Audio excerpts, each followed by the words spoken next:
अस्सलाम वालेकुम students, hope you are doing well. Accounting circle के चैनल के ऊपर खुशामदीद।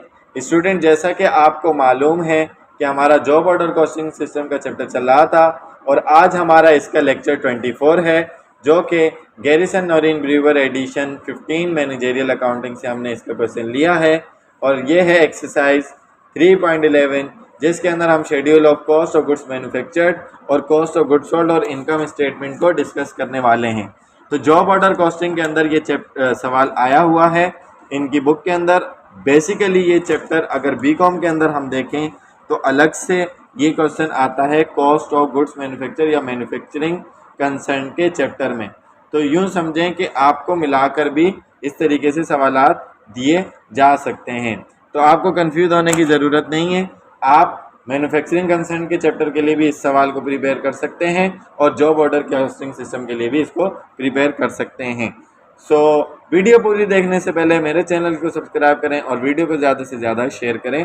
क्वेश्चन में आपको कह रहा है the following data from the just completed year are taken from the accounting record of Mason company. ठीक है ना, जो अभी अभी कंप्लीट हुआ है ईयर, उससे आपने कुछ डेटा निकाला। कह रहे हैं इन्होंने सेल किए $5,24,000 की, डायरेक्ट लेबर की कॉस्ट इनकर्ड हुई है $70,000 की, रॉ मटेरियल जो आपने परचेज किया वो $1,18,000 का किया है, सेलिंग एक्सपेंसेस आपके $140,000 के हैं, एडमिनिस्ट्रेटिव एक्सपेंसेस आपके $63,000 के हैं, मैन्युफैक्चरिंग ओवरहेड अप्लाइड जो कि वर्क इन प्रोसेस में चार्ज किए वो $90,000 का है, और एक्चुअल जो आपके मैन्युफैक्चरिंग ओवरहेड कॉस्ट इनकर्ड हुई है वो 80,000 की हुई है। इसका मतलब FOH आपका ओवर अप्लाइड है। कुछ इन्वेंट्रीज आपको दी हुई है बिगिनिंग ईयर की और एंडिंग ईयर की। रॉ मटेरियल बिगिनिंग 7,000 है, एंडिंग 15 है। वर्क इन प्रोसेस बिगिनिंग 10 है और एंडिंग 5 है। फिनिश गुड्स बिगिनिंग 20 है और एंडिंग 35,000। रिक्वायर्ड में आपको कह रहा है prepare a schedule of cost of goods manufactured का शेड्यूल बनाए। अज्यूम ये करें ऑल रॉ मटेरियल यूज हो गया in production were direct material के तौर पर। प्रिपेयर करें schedule of cost of goods sold और इनकम स्टेटमेंट भी बनाकर दिखाइए। तो एक एक करके हम इस रिकॉर्ड को करते हैं। तो सबसे पहले मेसन कंपनी का schedule of cost of goods manufactured बनेगा, और कॉस्ट ऑफ गुड्स मैन्युफैक्चर्ड के शेड्यूल में आपको मालूम है कि सबसे पहले डायरेक्ट मटेरियल की कंप्यूटेशन होती है। तो डायरेक्ट मटेरियल का बिगिनिंग का रॉ मटेरियल इन्वेंट्री कितनी थी? 7,000 थी। उसके अंदर आपने ऐड किया रॉ मटेरियल परचेज 1,18,000, तो प्लस किया तो total raw material available for use कितने? 1,25,000 का। ठीक है जी। उसमें से आपने डिडक्ट करवा दिया या लेस करवा दिया एंडिंग रॉ मटेरियल 15,000 रुपये का, तो 125,000 में से 15,000 माइनस हुआ, तो raw material use in production के अंदर जो यूज हुआ वो कितना हुआ? 1,10,000 रुपये का। उसके अंदर आप जब ऐड करवाएंगे तो डायरेक्ट लेबर कॉस्ट आ जाएगी जो कि 70,000। उसके बाद आप ऐड करवा देंगे manufacturing overhead applied to work in process 90,000, तो आपकी टोटल मैन्युफैक्चरिंग कॉस्ट आ जाएगी 2,70,000 की।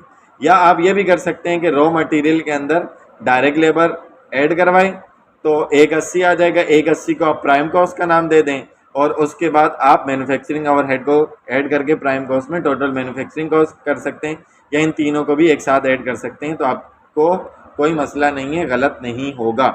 फिर इसके अंदर टोटल मैन्युफैक्चरिंग कॉस्ट के अंदर आप work in process beginning add करवाएंगे, जो पहले से आपका काम चल रहा था, कंप्लीट नहीं था, तो ऐड करवाया 10,000, तो सब total after adding beginning work in process आपका कितना हो गया? 280,000, यानी कि टोटल आपका इतने का काम चल रहा है। उसमें से ending work in process inventory आप डिडक्ट करवा देंगे, माइनस करवा देंगे कि ये एट द ईयर एंड आपका अभी तक कंप्लीट नहीं हुआ है, तो माइनस करवाया 5,280 में से, तो आपके पास क्या आ गया? 275,000 कॉस्ट ऑफ गुड्स मैन्युफैक्चर्ड। यानी कि इस पीरियड में, इस ड्यूरेशन में जो आपने सामान बनाया है, जो गुड्स बनाई हैं, उसकी कॉस्ट आपकी कितनी है? $2,75,000 की। ठीक है जी।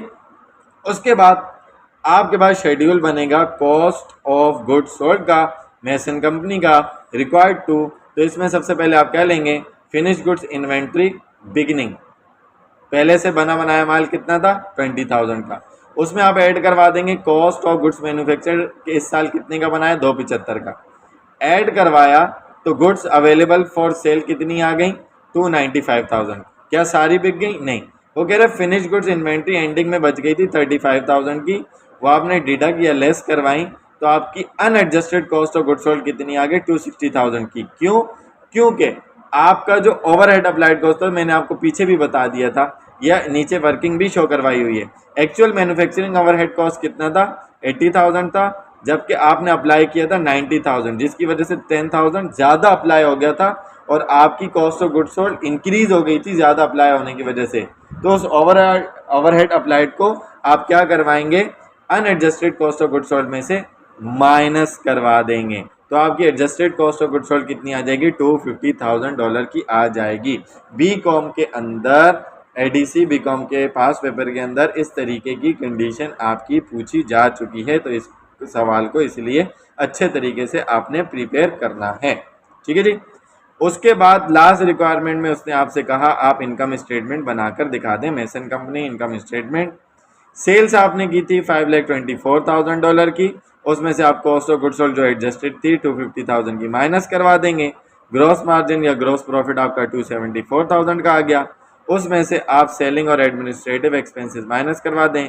सेलिंग एक्सपेंसेस 140,000 के थे, एडमिनिस्ट्रेटिव एक्सपेंसेस आपके 63,000 के थे। टोटल किया तो 2,03,000 आ गया। 274,000 में से 2,03,000 माइनस किया तो आपकी नेट ऑपरेटिंग इनकम कितनी आ गई? $71,000 की नेट ऑपरेटिंग इनकम आ गई। तो बहुत ही आसान सा ये सवाल था। आई होप कि ये पूरा सवाल आपको बहुत अच्छे तरीके से समझ में आया होगा। इसके अंदर कोई मुश्किल कंडीशन नहीं थी सिवाय इस एक कंडीशन के। अगर इसको आपने अपने माइंड में क्लिक कर लिया तो हो जाएगा, अदरवाइज अगर आपने इसको मिस